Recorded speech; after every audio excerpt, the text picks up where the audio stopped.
2019, Renault renouvelle son Captur. Si à la base, on pourrait penser qu'il s'agit d'un simple restyling, au final, la plateforme, les motorisations, tout est différent de l'ancienne génération. Sauf que voilà, avec un style un peu consensuel et un petit peu trop proche de celui de la génération précédente, la Renault a un peu moins fonctionné que la Peugeot 2008, son ennemi juré au Lion. Voilà, donc en 2024, Renault décide d'appliquer un gros restylage, mais il est assez significatif, comme vous allez le voir dans cet essai de la version Apparu en hybride de 2013, le Renault 145 Captur de chevaux. première génération s'attribue ici sur la première marche des ventes du véhicule dans la catégorie des SUV urbains. Le segment des 2008, Citroën Aircross, Kia Stonic, Hyundai Kona ou autres Opel Mokka.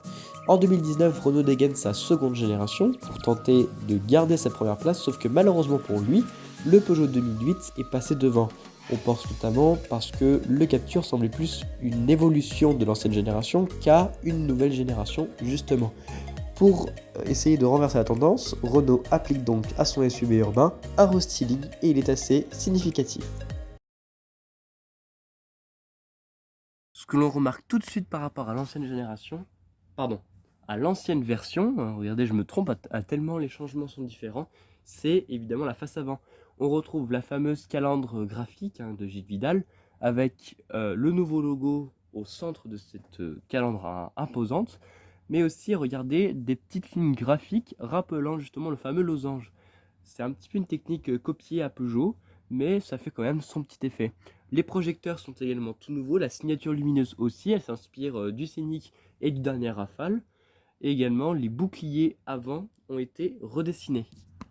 Sur le profil, hormis des nouvelles personnalisations, il n'y a pas vraiment beaucoup de différence, hormis de nouvelles jantes, ici en 18 pouces et diamantées, comme c'est vraiment la mode en ce moment.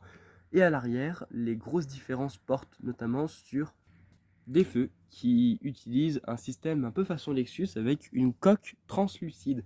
Par contre, la signature en elle-même ne change pas et l'arrière, hormis le nouveau logo et également de nouveaux faux extracteurs en bas, Dans il n'y a l'habitacle, pas strictement de grands aucune changements différence. esthétiques, le design et la qualité des matériaux restent les mêmes, c'est-à-dire dans les meilleurs de la catégorie, mais surtout, la technologie évolue avec une instrumentation numérique, soit en 7 pouces, soit en 10 pouces, comme ici en option. Les deux séries sur la finition Esprit Alpine. Et vous avez surtout ce grand système multimédia de 10,4 pouces contre 9,3 pouces auparavant, toujours en format portrait, ce qui est toujours rare sur le marché. Mais surtout, il utilise le système multimédia de Google, qu'on connaît sur presque toute la gamme. C'est un excellent système d'infodivertissement. Il est naturellement compatible Android et CarPlay, avec fil en entrée de gamme et sans fil, comme pour cette version milieu de gamme techno. Il est aussi disponible sur Esprit Alpine. Franchement, c'est un système très performant qui fait mal vraiment à toute la concurrence. Côté aspect pratique, on garde toujours la banquette arrière coulissante et également un bon volume de coffre qui peut dépasser les 500 litres quand la banquette est avancée. C'est toujours un des meilleurs dans la catégorie. Sous le capot, 4 motorisations sont disponibles. D'abord, on a le 3 cylindres 1 litre TCE de 90 chevaux qui sert de prix d'appel. Le 1 litre TCE en 100 chevaux avec la compatibilité GPL, donc pour faire économiser au porte-monnaie. Le 1 litre 3 TCE micro-hybride de 160 chevaux avec la boîte automatique EDC 7. Et enfin, notre version d'essai, le 1 litre 6 hybride de 145 chevaux avec la boîte Acrabo automatisée. Au premier essai du Captur, nous avons choisi la motorisation hybride non rechargeable de 145 chevaux. Pour rappel, il s'agit du mariage entre un 4 cylindres de 94 chevaux, associé à un moteur électrique de 48 chevaux et un générateur de 28 chevaux. Le tout développe donc 145 chevaux, distribué également par une boîte Acrabo automatisée à 6 rapports 4 thermiques, 2 électriques. Il s'agit d'un moteur assez connu dans la gamme Renault, qui a le bon goût de ne pas trop consommer, autour de 6 litres au 100 sur route. Et là ici en ville, on tourne plutôt aux alentours des 4 litres 6 au 100 km. C'est proche des valeurs d'homologation et c'est très intéressant. Bon, on pestera toujours sur la boîte à crabot qui manque de réactivité.